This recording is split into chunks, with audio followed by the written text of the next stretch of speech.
So I never thought I'd be that guy, stuck outside an office door, banging on it like I was trying to break into Fort Knox because someone decided to lock it without telling me. And yet, there I was, heart pounding, slightly embarrassed, and definitely more curious than I should have been. It was one of those slow Tuesday afternoons at the marketing agency where I work. Pretty standard stuff. Emails, a couple of meetings, and the usual banter by the coffee machine. The kind of day where nothing really happens, and honestly, I was kind of grateful for the calm. But then, around 3 p.m., everything shifted. See, there's this guy at work, Eli. Tall, with this messy black hair that looks like he just rolled out of bed but somehow manages to pull it off. He's the kind of person who seems a little mysterious, but also genuinely warm when you talk to him. I'd noticed him months ago, but we never really crossed paths beyond the usual nods and awkward small talk. Until last week, that is, when our manager teamed us up for a project, and suddenly I was seeing a lot more of him. Eli has this way of making the office feel less office-y. Like when he laughs, you want to join in, just because it sounds so real and unforced. And I'll admit, I've been crushing on him more than a little, enough to catch myself staring when I think no one's looking, and enough to try and figure out if he's single without being too obvious. Anyway, back to the door. I had been working late, trying to finish up a presentation for a big client pitch the next day. I was in the conference room, laptop open, caffeine-fueled and focused. About an hour in, I realized I left my phone in Eli's office. Yeah, I know, rookie move. So I got up, and that's when I noticed the door was locked. Now, Eli's office was usually wide open during the day. Even when he was in there, he'd keep the door cracked, like he wasn't trying to hide anything. But today, the lock was firmly engaged, and there was no answering when I knocked. I figured he might just be on a call, so I waited a minute. Then another. Still nothing. After a few tries, I started wondering if maybe he'd stepped out and forgotten to unlock it, or if the door had jammed. But I also couldn't shake this weird feeling that something was off. Then I saw the small note taped to the door. It wasn't there before. It said, "Gone for a bit. Back soon." No name, no time, nothing else. Just those 4 words. What threw me off wasn't the note itself, but the fact that it looked like it was written in Eli's handwriting. Neat, a little slanted, and yet I had no idea what a bit meant. 5 minutes? An hour? Forever? I stood there for a moment, hands in my pockets, trying to decide if I should just go back to my desk or wait it out. The office around me was emptying as people left for the day, and I suddenly felt this odd urge to find Eli, to know where he'd gone, and why he locked the door without telling anyone, especially me. I guess I was hoping for some excuse to talk to him, to get closer without it feeling weird. But now, instead of just walking away, I was stuck outside a locked door, wondering exactly what kind of secret Eli was hiding behind it. And honestly, I wasn't sure if I was ready to find out, so I stayed there. Standing just outside Eli's office, feeling kind of ridiculous, but also not wanting to leave without some kind of answer. It was like the locked door had stirred up this strange mix of curiosity and something else, something like hope, maybe.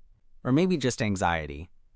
After a few more minutes of silence, I heard footsteps coming down the hall. My heart jumped, thinking it was Eli coming back.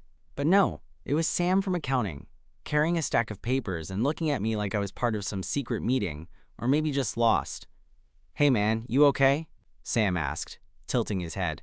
I shrugged, trying to play it cool but probably failing. "Yeah, just, trying to get into Eli's office. He locked the door." Sam laughed. "Oh, that's new. He usually leaves it open. Maybe he's just in one of those moods?" "Maybe," I said, but honestly, I didn't buy it. There was something about Eli locking that door that didn't feel like a mood thing. It felt deliberate. Sam nodded and kept walking, leaving me alone again in the suddenly quiet hallway. I glanced at the little note again. "Gone for a bit," it said. How long, though? And where did he go that needed a locked door? I felt my phone buzz in my pocket, text from my roommate, reminding me about dinner plans I'd completely forgotten. I stared at the screen for a moment, then stuffed the phone back in my pocket. Dinner could wait. I wanted to know what was going on. I paced back and forth a couple of times, trying to think of what to do next. Should I ask around? Or just leave it? But something in me said I should wait. Maybe Eli would come back soon, and then I could ask him directly. No awkward guessing. After what felt like forever, the door creaked open just a crack, and Eli peeked his head out, like he was checking if the coast was clear. His dark eyes locked on mine, surprise flickering across his face. "Hey," he whispered, like someone might overhear. "Hey," I said, trying not to sound too eager. "What's with the locked door? You scared of the boogeyman or something?" He gave me a small smile, but didn't move from the threshold. "Something like that," he said, then glanced quickly over his shoulder before closing the door halfway again. I frowned. "Look, I don't mean to be nosy, but is everything okay?" Eli hesitated, then finally pushed the door open fully and stepped out, but kept it locked behind him. "Yeah, I'm fine. Just needed some privacy for a bit." I nodded, though the way he said it made me think there was more to it. "Sure, privacy's important, but you could have just told me, you know? I had to come all the way back here from my phone." He laughed softly, shaking his head. "I know, sorry. I didn't mean to keep you out." We stood there for a moment, the hallway suddenly feeling a little less empty with Eli right there. "Thanks for waiting," he said quietly. "No problem," I replied, feeling a weird flutter in my chest. "So what were you doing in there that needed a locked door?" Eli looked down at his shoes, then back up at me. "Just some personal stuff. I didn't want to talk about it." I could tell he was struggling, like he wanted to say more but wasn't ready. And for some reason, I didn't want to push him. I wanted to be the guy who waited, who understood. "Okay," I said finally. "Whenever you're ready to talk, I'm here." His eyes softened, and there was a flicker of something. Gratitude? Relief? Before he nodded. "Thanks," he said. We stood there for a few seconds, just looking at each other like we were both trying to figure out what comes next. Then, out of nowhere, Eli chuckled. "You know, you're kind of a weirdo for waiting around like that." I grinned. "Yeah, well, I'm a hopeless romantic. What can I say?" He rolled his eyes but smiled back. "I'll keep that in mind." Just as I was about to say something else, my phone buzzed again. This time, I checked it. Text from Eli. "Thanks for waiting. I'd like to talk sometime, when you're free." I stared at the message, heart skipping a beat. Was this real? Had I just crossed some invisible line from awkward coworkers to something more? I looked up and Eli was watching me, a little nervous but hopeful. "Looks like you owe me a coffee," I said, pocketing my phone. His smile was all the answer I needed. And just like that, the locked door wasn't a barrier anymore. It was the start of something I hadn't expected but was more than ready to explore. I texted back, "Coffee sounds good. Tomorrow after work?" And almost immediately, Eli replied with a thumbs up emoji. Simple. No pressure, but enough to make me grin like a kid. The rest of the day flew by in this weird bubble where I was half focused on work, but mostly thinking about that locked door, the note, and the way Eli had looked at me, like he was inviting me in without actually saying it. I kept imagining what kind of personal stuff could make him lock himself away like that. Was it just stress? Or something bigger? When I finally shut my laptop, I left the office with this strange mix of nerves and excitement I hadn't felt in a while. I caught myself rehearsing what I might say tomorrow, trying to find the right balance between casual and interested without sounding like a total weirdo. Asterisk, asterisk, asterisk. The next evening, we met at this little coffee shop a few blocks from work. It was one of those cozy places with exposed brick walls and dim lighting, the kind that felt like a safe bubble away from the buzz of the city. Eli was already there when I walked in, sitting by the window with his legs crossed, scrolling through his phone. He looked up and smiled as soon as he saw me, and I realized how much I'd missed just seeing him outside the office's fluorescent lights. "Hey," I said, sliding into the seat across from him. "Hey," he replied, voice a little quieter than usual, like he wasn't quite sure what to say next. For a moment, we just sat there, awkwardly sipping our coffees, neither of us wanting to be the first to break the silence. Then Eli cleared his throat. "So about yesterday," he started, swirling the coffee in his cup. "I guess I owe you an explanation." I nodded, encouraging him without saying a word. He looked out the window, drawing out the moment before speaking again. "I've been going through some stuff. family stuff. It's been a bit overwhelming, and locking that door was kind of my way of shutting everything out for a while. I felt my heart squeeze a little. I'm sorry to hear that. Family stuff can be tough. He shrugged but didn't meet my eyes. Yeah, it is. I just didn't want to bring it to work or burden anyone with it.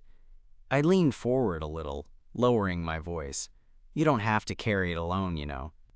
If you ever want to talk, or just need someone to listen, I'm here. For the first time, Eli's gaze met mine, and there was something raw and real there that made me catch my breath. Thanks. That means a lot. We talked for a while after that, about lighter things at first, favorite movies, what we liked about the city, but the conversation kept circling back to the stuff we usually keep hidden.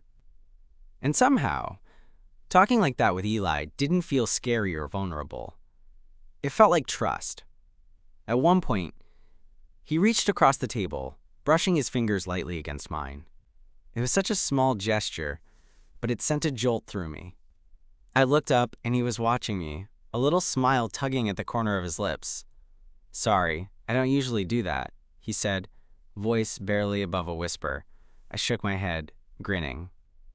Neither do I, but I'm glad you did. After that, the rest of the evening unfolded in a way I didn't expect. We wandered through the nearby park, talking about everything and nothing under the streetlights. The city felt different somehow, smaller, more intimate. At one point, Eli stopped and looked at me seriously. I wasn't sure yesterday if I wanted to tell you any of that, but now I feel like I can. I smiled softly. Good, because I want to be here for whatever comes. He took a deep breath, then leaned in and kissed me. It was gentle and a little tentative, like he was testing the waters but hoping I'd stay. I stayed, of course, feeling this weird, wonderful mix of relief and excitement. When we pulled apart, Eli laughed softly. You're way less weird than I thought. Thanks, I said. I'll take that as a compliment. As we walked back toward the coffee shop to say goodnight, I couldn't stop thinking how strange it was that something as simple as a locked door could lead to this connection. This feeling that maybe, just maybe, we were both ready for something real. When Eli said, "Same time next week," I didn't hesitate to say yes. That locked door? It turned out to be the key to more than just an office. It was the start of a story I never expected to be part of, but one I was more than willing to write. After that night, things between Eli and me shifted in this subtle but unmistakable way. We started finding excuses to hang out, sometimes grabbing a quick lunch near the office, sometimes meeting up after work like that first night at the coffee shop. It wasn't anything flashy or dramatic, more like we were carving out little pockets of time just for us, away from the noise of the office and the usual hustle. One afternoon, we ended up on the rooftop of our building, which was this hidden gem I hadn't even known about until Eli dragged me up there.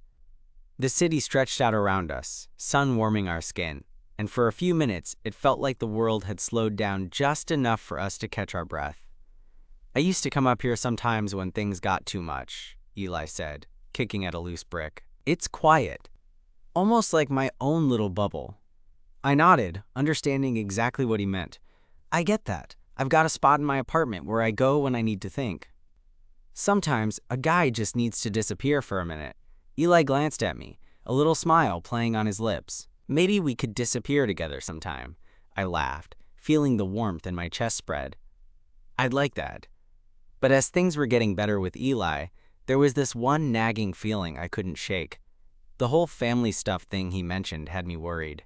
He didn't say much, and I didn't want to pry, but I could tell it was heavy on him. More than that, I wondered how much he trusted me. And honestly, I wasn't sure if I was ready to handle whatever that really meant. A week or so later, we were walking back from lunch when Eli suddenly stopped, turning to face me with that serious look he sometimes got before dropping something heavy. Can I be honest about something? He asked. Always. I said without hesitation. He sighed, running a hand through his hair like he was gathering courage. The family stuff isn't just stress. It's more complicated. My parents are going through a nasty divorce. It's ugly, and it's been pulling me in all sorts of directions. I nodded, trying to absorb what he was saying. That sounds rough. It is, he admitted. And sometimes I feel like I'm caught in the middle, like I have to pick sides, or just keep quiet and take the damage. I reached out and squeezed his arm gently. You don't have to do it alone. I'm here, Eli, whatever you need. His eyes softened, and I could see a flicker of relief there, like maybe I was the first person he'd told all this to. Thanks, he murmured. We kept walking, and for the first time in a while, Eli looked a little lighter, like sharing had lessened the weight. But the more I learned about him, the more I realized how much he'd been hiding. Not just the family drama, but parts of himself, maybe even parts he didn't fully understand yet. It made me want to be patient, to be steady, and show him that he could trust me not just with the easy stuff, but the hard stuff too. One night, a few weeks later, we were at my place, just watching some old movies and eating way too much takeout. I looked over at Eli, who was curled up on the couch, a little smile on his face, as he tried not to laugh at the corny dialogue. I felt this sudden urge to reach out and touch him, to close the gap between us. So I did, sliding my hand gently over his, fingers intertwining. He didn't pull away. Instead, he leaned closer, resting his head on my shoulder. Thank you for being patient with me, he said softly. For what? I asked. For not running away when things get complicated. I smiled, wrapping an arm around him. I'm not going anywhere. You're stuck with me. Eli laughed, a sound that made my heart do this weird little flip. Good, because I think I'm starting to like this, us. Me too, Eli. Me too.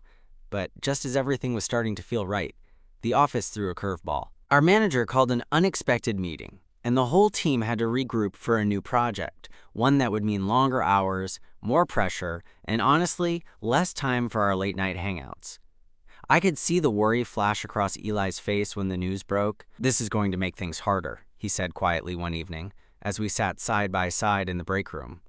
Yeah, I agreed, but we'll figure it out. We always do. He smiled, but it was a little tight, like he wasn't entirely convinced.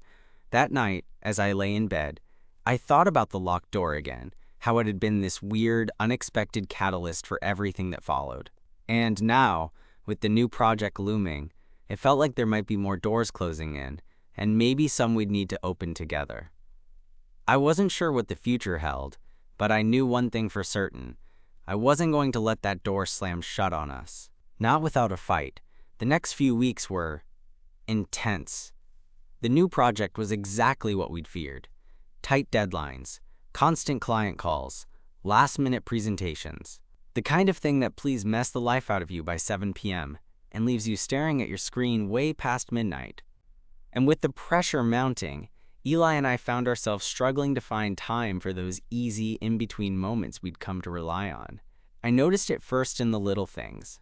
Missed texts, half-hearted smiles, those distracted looks he'd shoot my way when he thought I wasn't paying attention. We were both tired, both juggling too much, and it was like the distance between us was growing inch by inch, even when we were in the same room. One night, after a brutal 10-hour day at the office, I caught Eli in the parking garage, keys in hand, ready to bolt. Hey, I said, trying to keep my voice light. He looked up, exhausted but still managing a smile. Hey, I hesitated, not wanting to push, but I couldn't just let him disappear without saying something. You okay? He sighed, running a hand through his hair. I'm fine, just drained. I nodded, understanding completely. Same here. Then, before I could stop myself, I blurted out, I miss you. Eli froze for a second, eyes searching mine like he was trying to figure out if I was serious or joking. I mean it. I said quickly, I miss the way we used to just hang out without all the stress hanging over us. He looked down, then shrugged. Me too. I guess I just didn't want to make it harder for you, or for me. I reached out, grabbing his hand gently. It's not about easy. It's about us. He squeezed my hand back, and suddenly the weight of everything seemed a little lighter. Maybe we need a break from the project, he said quietly. Even just a little. I smiled, relief washing over me. I could get behind that. That weekend, we made a plan. No work talk, no emails, no deadlines. Just us. We escaped the city and drove out to this small lake town Eli knew from a family trip years ago. The air was crisp, the kind that fills your lungs and pushes all the tension out. We rented a tiny cabin, nothing fancy, but perfect. For 2 days, we left our phones in the car and rediscovered what it felt like to just be together without any distractions. We went hiking, cooked terrible but fun meals, and stayed up late talking about everything we'd been too busy to say.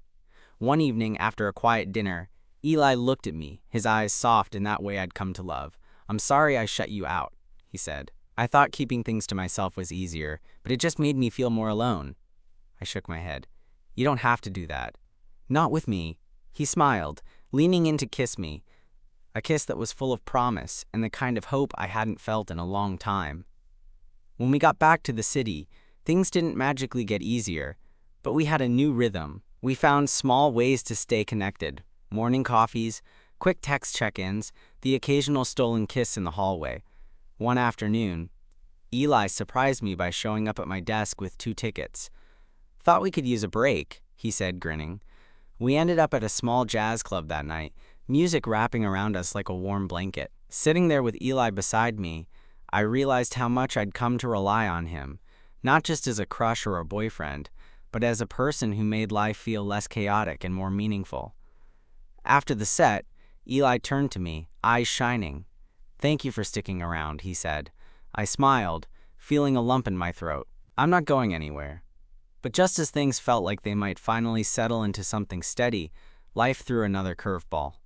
One rainy Thursday morning, as I was leaving the office, my phone buzzed with a message from Eli. It was short, urgent. "Can we talk? Now?" My stomach twisted. I rushed back inside, almost colliding with him in the lobby. He looked shaky, eyes darker than usual. "Something's happened," he said, voice tight. I grabbed his hands, steadying both of us. "Whatever it is, we'll handle it. Together." He took a deep breath, and I braced myself, knowing that whatever was behind that locked office door before was nothing compared to what he was about to share. And for the first time in a while, I realized just how much I wanted to be the person he trusted with all the chaos and the calm, the locked doors and the open windows alike. We stepped into the quiet corner of the lobby, away from the scattered few still milling about. Eli's hands trembled slightly in mine, and for a moment I thought maybe he was about to break. Instead, he took a shaky breath, looked me in the eyes, and said, "It's my dad. He had a stroke last night." The words hit me like a punch. I'd known his family drama was complicated, but this was serious.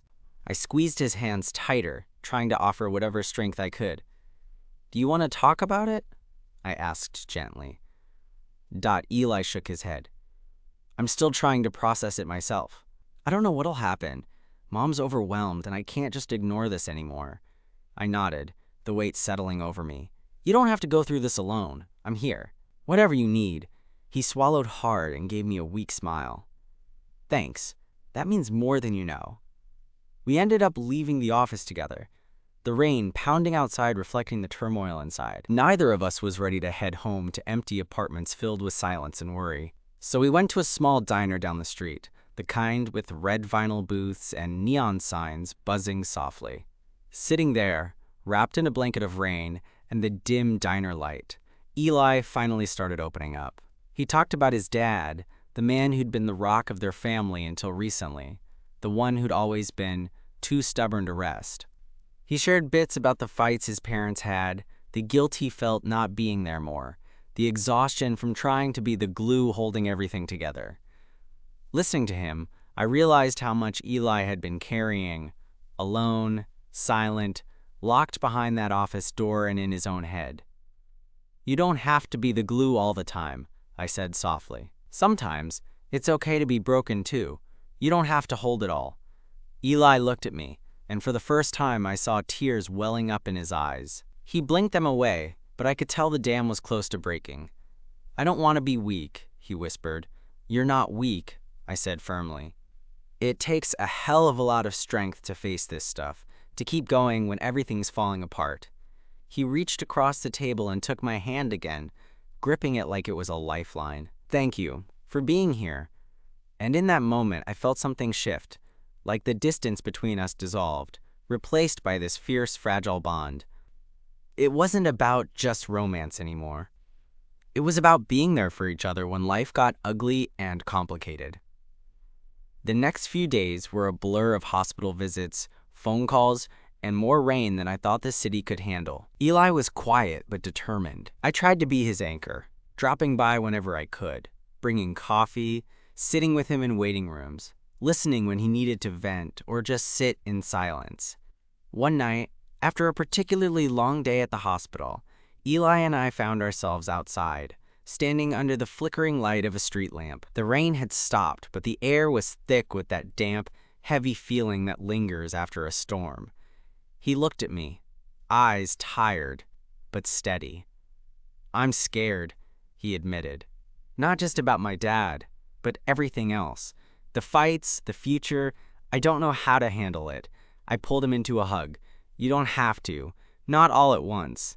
We'll take it one step at a time." He rested his head against my chest, and I could feel the tension slowly unravel beneath my fingertips. "What if I mess this up? Us, I mean," he murmured after a while. I smiled, brushing his hair back gently. "Eli, life's messy. Relationships are messy. But that doesn't mean they're not worth it." He looked up, eyes brightening just a little. "Yeah? Yeah. And you're not alone anymore." We stood there for a long moment, the city humming around us, two people clinging to the fragile hope that maybe together we could weather the storm. Over the next few weeks, things didn't suddenly get easier. But Eli started opening up more, not just about his family, but about himself. We shared late-night talks about fears and dreams, doubts and hopes. Sometimes we sat quietly, just holding hands or leaning against each other, no words needed. One afternoon, after a particularly draining hospital visit, Eli surprised me by dropping by my apartment unannounced, carrying a battered old guitar. "I thought maybe I could try playing again," he said sheepishly. "It helped me before." I grinned, pulling him inside. "Let's see what you've got." That night, as he strummed and sang softly, I realized how much he'd been holding back, not just from me, but from the world. And slowly, with each chord, he was breaking down walls built from pain and fear. The locked office door from months ago seemed like a lifetime away. Now, there was no door between us, just a room full of trust, scars, and the kind of love that wasn't perfect but real. And that, I think, was more than enough. Months passed, and slowly, the chaos settled into something more manageable. Eli's dad began to recover, inch by inch, and with every small victory, Eli's shoulders seemed to grow a little lighter. The fights between his parents didn't disappear, but Eli learned to set boundaries, to protect himself without shutting down. And through it all, we kept building our little world, messy, imperfect, but ours. One chilly evening, we were back on the rooftop of our office building, the city lights shimmering below like a sea of stars. Eli pulled his jacket tighter around him and glanced at me, that familiar softness in his eyes. "Remember when you first got locked out of my office?" he asked with a smirk. I laughed. "How could I forget? I thought I'd have to call an emergency locksmith." He nudged me gently. "That locked door, it was how I kept my pain hidden. I was scared to let anyone in." I took his hand, fingers weaving together naturally. "And now, he said, squeezing my hand, "I don't want any doors between us, not anymore." I smiled, feeling this warmth spread through me that had nothing to do with the brisk wind. Me neither. We stayed there a while, talking about everything and nothing, the city humming quietly beneath us. There was no big declaration, no grand gesture, just two people who had found each other through the mess, who'd learned that love wasn't about perfection, but about showing up, even when it was hard. Later, as we headed down from the rooftop, Eli stopped and pulled me close.